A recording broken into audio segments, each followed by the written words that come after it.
Experienced some heavy downpours recently here in southeast Louisiana as well, and we're expecting more rain in the coming days. So let's turn it over to First Warning meteorologist Derek Sibley on when the rain is expected to move into the region. So basically, don't put away our rain gear just yet, right, Derek? Yeah, that's right, Sally. We want to make sure that you keep it handy, or at least close by, because even though tomorrow may not be a washout compared to like what happened today as an example, we may see some of that here again over the next couple of days after tomorrow. Friday and Saturday, I'm thinking, is the best time frame to see something like anything similar to what we had here today. We had an upper level disturbance move through, and we also were tracking a couple of fronts here nearby at the surface, and that allowed the shower and thunderstorm to really take off here across much of southeast Louisiana, mainly during the late morning to early afternoon. Some parts of the South Shore did see some frequent lightning activity as well as that disturbance moved through. The rainfall totals were rather impressive. Many locations across southeast Louisiana saw well over an inch of rain.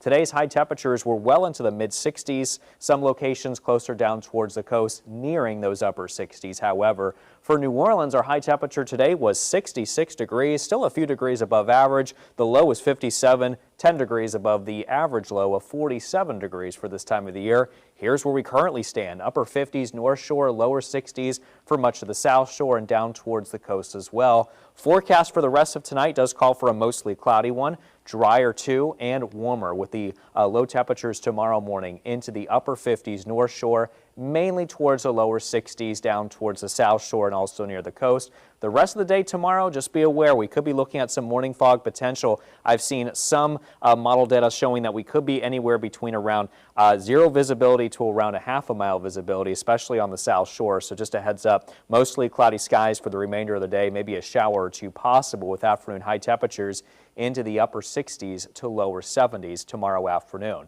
A check on the temperature graph here coming up. You can see that we are staying pretty warm, low to mid 70s over the next several days, up until we reach around Wednesday, because that's when another strong front could move in, and that's when we're going to be looking at temperatures dropping back into the upper 60s by around midweek here coming up.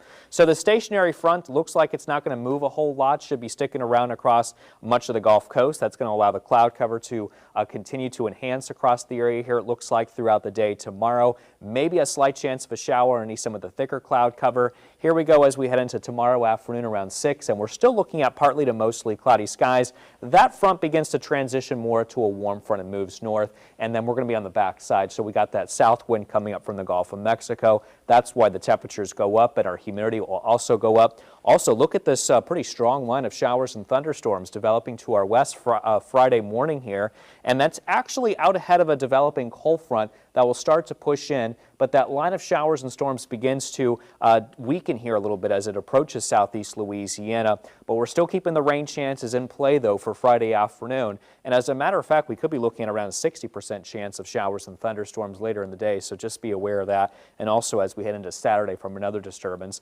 less rain chances, though, for Monday through Wednesday of next week. Anywhere between around 1 to 2 inches of rain, with isolated higher totals also possible in some of those heavier showers and thunderstorms. And here's a check on your WDSU First Warning 7-day forecast.